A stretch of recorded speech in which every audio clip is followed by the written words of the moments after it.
Meus amados e queridos irmãos, estamos mais uma vez juntos diante da palavra do Senhor para mais um estudo. Nós estamos falando sobre prestação de contas, aquele encontro marcado, e ali estamos vendo através da palavra do Senhor que nesta reunião entre os salvos o Senhor Jesus Cristo, algumas das nossas obras serão queimadas. E para dizer, eu creio que muitas delas serão queimadas por não terem a aprovação da presença, ou seja, da parte do Senhor Jesus Cristo como nosso juiz, como aquele que estará avaliando como avaliador das nossas obras. E nós lemos um texto interessantíssimo na mensagem anterior que eu gostaria de estar iniciando o estudo de hoje, repetindo esse mesmo texto. As cartas de Paulo, ou seja, na carta de Paulo escrita aos crentes da Galácia, da igreja que estava na Galácia, no capítulo 5, a partir do versículo 19, lemos, portanto, o que a palavra de Deus nos diz na palavra do apóstolo Paulo. Estamos relendo o que nós já lemos no culto, ou seja, na mensagem anterior. Vejamos, porque as obras da carne são manifestas, as quais são adultério, fornicação, impureza, lascívia, idolatria, feitiçaria, inimizades, contendas, ciúmes, iras, pelejas, dissensões, heresias, invejas, homicídios, bebedices, glutonarias e coisas semelhantes a estas, das quais, as quais de antemão vos declaro que, como também já antes vos disse, que os que cometem tais práticas não herdarão o reino de Deus. Portanto, o texto é muito claro e parece não ter fim às obras da carne, e Paulo termina dizendo estas e outras das quais não escrevi aqui, que as coisas, ou seja, das quais eu falei em outros textos anteriores. Portanto, a lista é muito grande de obras que serão queimadas diante do tribunal de Cristo no dia da nossa avaliação pelos olhares penetrantes do Senhor Jesus Cristo. Nós vamos orar mais uma vez, rogando a Deus a graça dele para o que vamos ouvir nesta mensagem. Pai querido, Pai de amor, nós queremos pedir ao Senhor a tua graça, a tua misericórdia, pelas quais nós agradecemos por estarmos aqui diante do Senhor e rogamos, Pai, que o teu Espírito esteja neste momento, através da tua palavra, abrindo as nossas mentes, nos iluminando, tanto para falar, para pregar, para ensinar, quanto para ouvir a tua palavra. Abençoa-nos nesse dia, guarda as nossas vidas. Mais uma vez rogamos, Pai, pelas famílias que passam por momentos de tribulação, por momentos de vexame, aqueles que têm perdido os seus entes queridos, aqueles que estão passando por momentos de enfermidades, que o Senhor esteja cuidando, ó Deus, de cada família, de cada pessoa individualmente, e nos dando a graça de vivermos mais um dia para a honra e para a glória do teu nome. De maneira que em tudo o nome do Senhor seja exaltado, seja glorificado, no nome do Senhor Jesus, o nosso amado Salvador. Amém. Portanto, meus queridos irmãos e amigos, o texto é muito claro quando fala sobre as obras da carne, mas eu quero destacar entre essa lista de 17 obras da carne, da natureza humana, eu quero destacar aqui algumas delas para estarmos aqui falando, e hoje estaremos falando sobre uma delas, o adultério. A Bíblia Sagrada fala aqui sobre o adultério como uma das obras que aparece na primeira lista aqui do texto. Olha o que ele diz. Porque a carne, aliás, verso 19, porque as obras da carne são manifestas, as quais são, primeiro, adultério. Adultério quer dizer falsificar, corromper ou contradizer uma ordem. Nós entendemos que o adultério é algo que contradiz os mandamentos do Senhor, porque nós encontramos no livro do Êxodo, no capítulo 20, verso 14, Deus ordenando e dizendo, não adulterarás. No versículo 17 ele diz, não cobiçarás a mulher do teu próximo. E aí nós temos uma compreensão, às vezes, um pouco distorcida e muito limitada quanto à questão do adultério. Para nós, Muitas vezes pensamos que o adultério é apenas o ato ilícito entre um homem e uma mulher não casados. E aí muita gente que nunca traiu a sua esposa, ou nunca cometeu o ato de adultério fora do casamento, se gaba dizendo que, olha, eu nunca cometi adultério na minha vida, então desse pecado eu estou livre. Eu perguntaria, será que estamos livres mesmo? Será que nós estamos fora da lista daqueles que adulteraram neste mundo até chegarmos à presença do Senhor? Bens, como eu costumo dizer, eu não tenho resposta para tais perguntas, mas a verdade é que nós temos a palavra de Deus como fonte, como única regra de prática e conduta da vida cristã. Como dissemos em outras mensagens, ela é a régua de Deus, que evidencia o quanto estamos fora ou dentro da vontade de Deus, o quanto estamos certos ou errados quanto à vontade de Deus. Por isso, vamos recorrer à Bíblia Sagrada. Vamos lá então. Eu gostaria de estar lendo Mateus. Mateus, no capítulo 7. Se você puder me acompanhar, por gentileza. Mateus capítulo 5, melhor dizendo. Olha o que nos diz a palavra do Senhor em Mateus capítulo 5, na concepção de Jesus quanto ao adultério.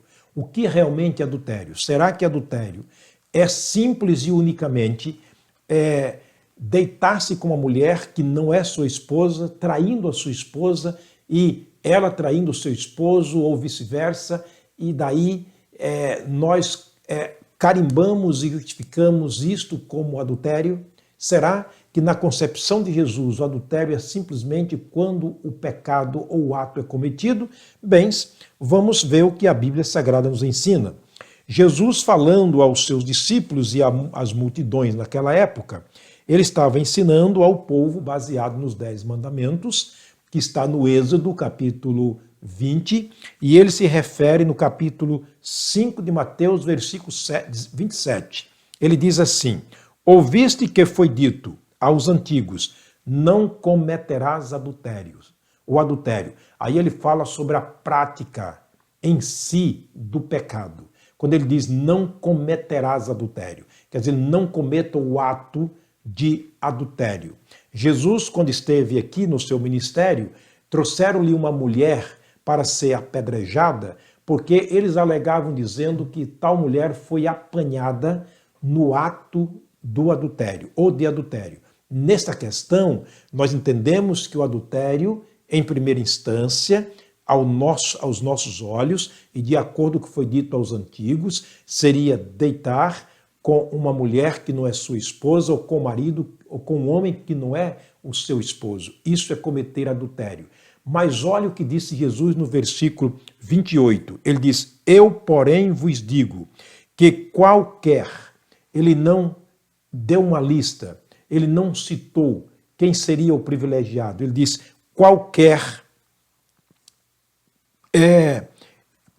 que atentar numa mulher para a cobiçar, já em seu coração cometeu adultério com ela. É muito sério o que a Bíblia Sagrada diz aqui.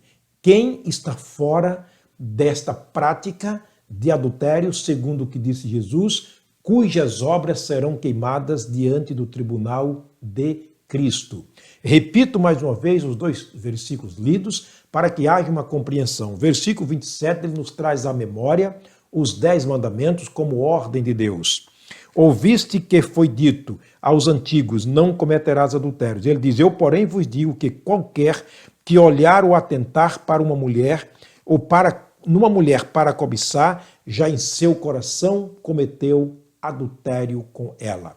Portanto, é muito sério a questão de falsificar, corromper ou contradizer a ordem de Deus. Não apenas no ato em si, mas também apenas na intenção do coração.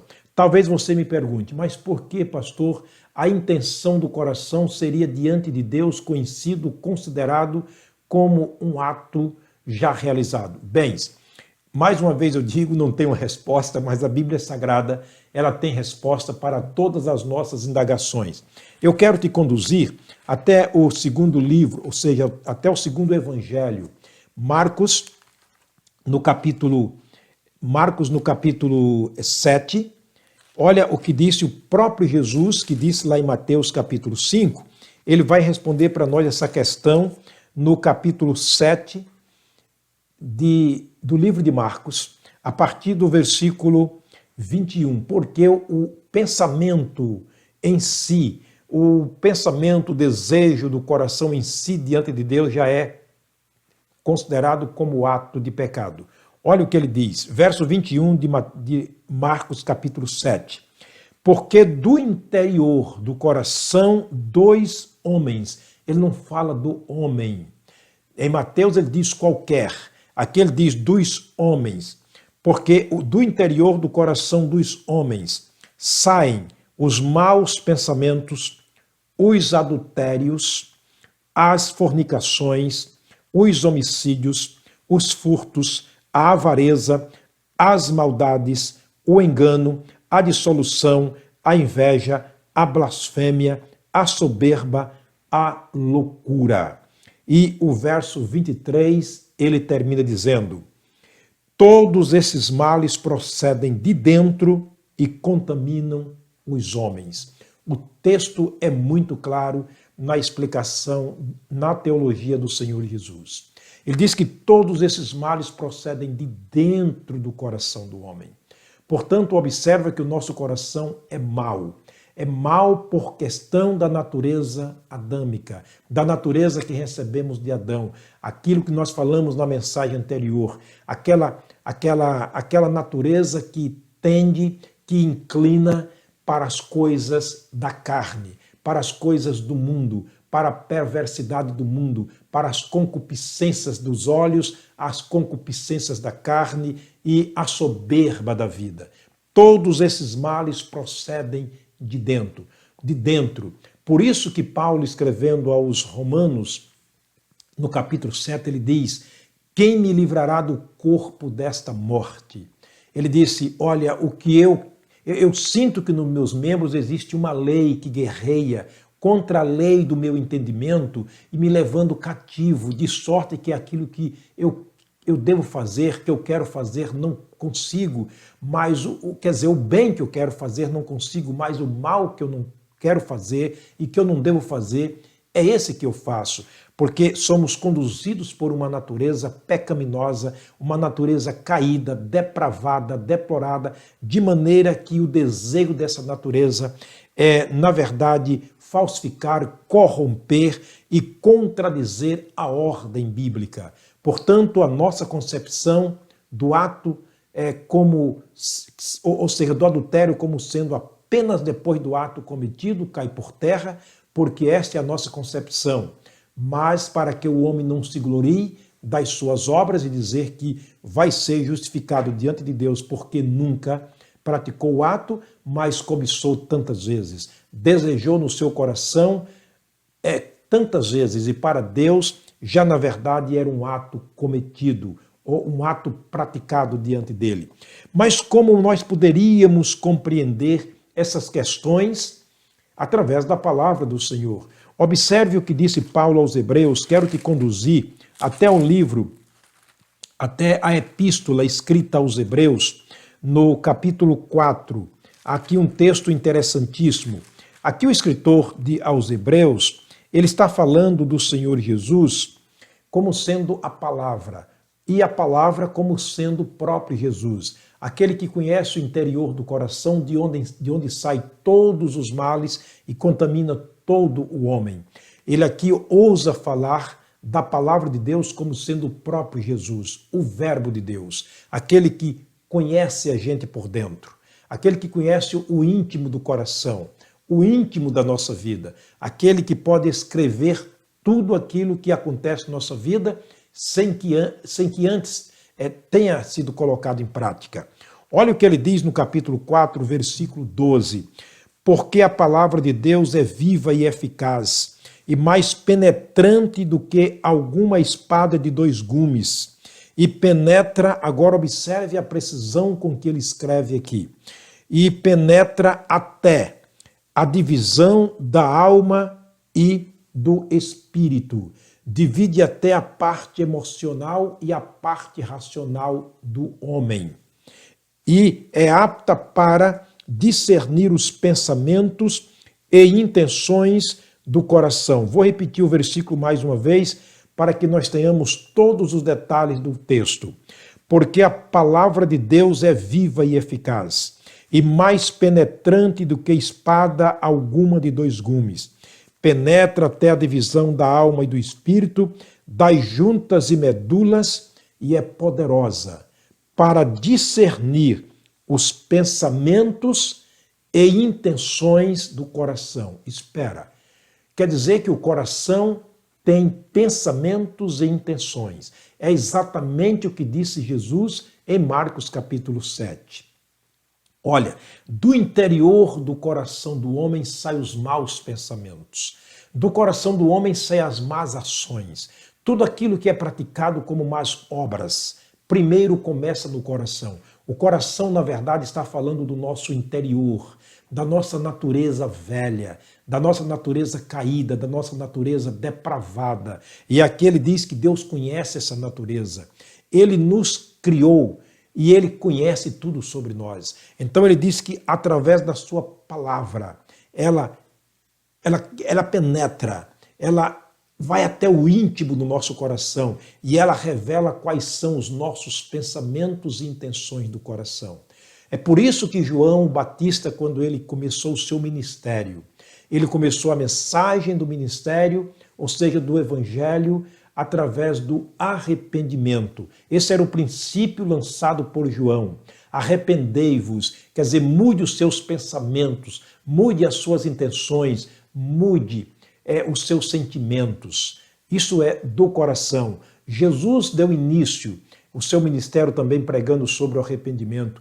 Mandou os seus discípulos que pregassem o arrependimento. Hoje ainda pregamos o arrependimento. Jesus disse, se não vos arrependerdes, todos de igual modo perecereis.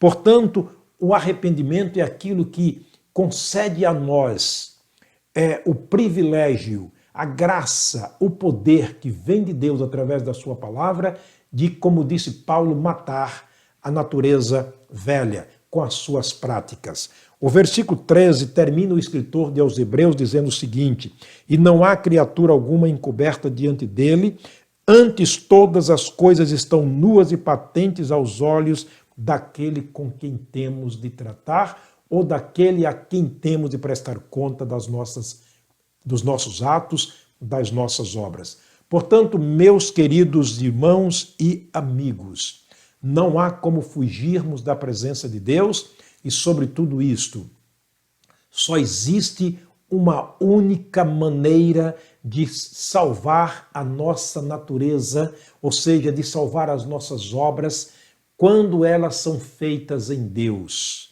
Porque somos criaturas de Deus em Cristo Jesus, criado para as boas obras, as quais Deus preparou para que andássemos nelas. O sangue do Senhor Jesus é o único poder que emana de Deus, que pode purificar os nossos pecados. Está lá nas cartas de João.